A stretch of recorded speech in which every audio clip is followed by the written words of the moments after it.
lot more interactive for you, and it should be good. Make sure you subscribe because from what I understand, we're headed into World War III, and I am going to make sure to keep you updated on what's going on. Okay, so before we get to World War III and the 10,000 nuclear missiles that are pointed at Israel, let's just talk about the real big story of the day. Actually, it's the story of the week. Could be the story of the century. It's been going on for so long, but it involves the T word and the C word and all kinds of bad things that women are being called.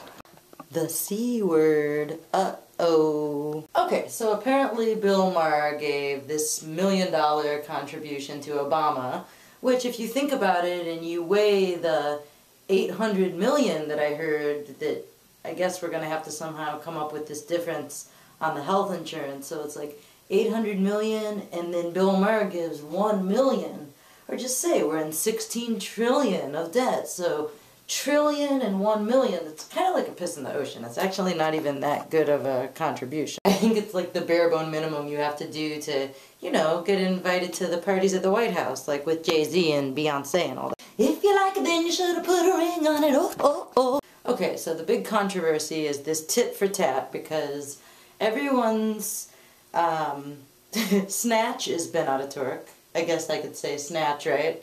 Since these guys are all on the public airwaves saying slut and whore. And what happens is women get real offended by that, okay? But they're not as offended by that as they are the fact that it's only when, you know, these conservative women are getting bashed and nobody's standing up for them. And people are kind of really jealous, I think, that, you know, it's like okay to make fun of certain people, but that's the way it always was. It's just like in high school. It's called cliques. See, Hollywood is like this big clique, and it's a dirty clique. And if you're in it, then it's kind of like, yeah, you aren't going to stand up for the same people that you make fun of, especially if you make a living making fun of them. So it's like a supply and demand thing, and I think that's where people like Sarah Palin and the fact that they're called a slut or a derogatory remark, it's like it doesn't really hold my interest, because at the same time we have Snoop Dogg and we have, you know, Jack in the Box with their latest advertising campaign, so it's like quit complaining and, you know, just basically shut up. Then you have the Sandra Fluke, and she was making some case about birth control, and next thing you know, the Rush Limbaugh scandal broke loose because he can't handle it, because he's on the radio all these years, he doesn't have anything else to talk about, and she's an easy target because she's just complaining, but she's at one of the most elite, she's totally privileged.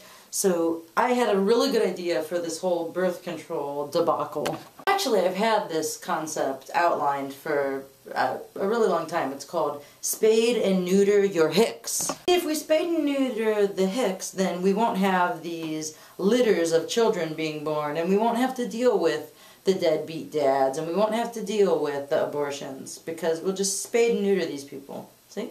So simple. Even Laura Ingraham on the news tonight said, oh, well, if you want to have random multiple sex partners, then go ahead and be on birth control. Like, come on, lady, please. And when was the last time that she had some hot sex? Never. And it's not just conservatives that are really just giving women a bad name, and feminism already has a bad name. So you really have to wonder why the Republican Party and their whole brand is like hanging on to that GOP, you know, grand old party. It seems kind of outdated. It's like they're calling themselves old and tired and expired. Okay, and then this Hasselback, which, if there was ever really a case for changing your name, I'd say that definitely is one. And she's complaining along with all these other women that Sarah Palin was called a slut, or the C word, or the T word, or she was called something, I think probably something that you hear on the radio, I mean, like a 50 Cent song, dropping in the hot, from window to the wall, to the sweat drip off my ball.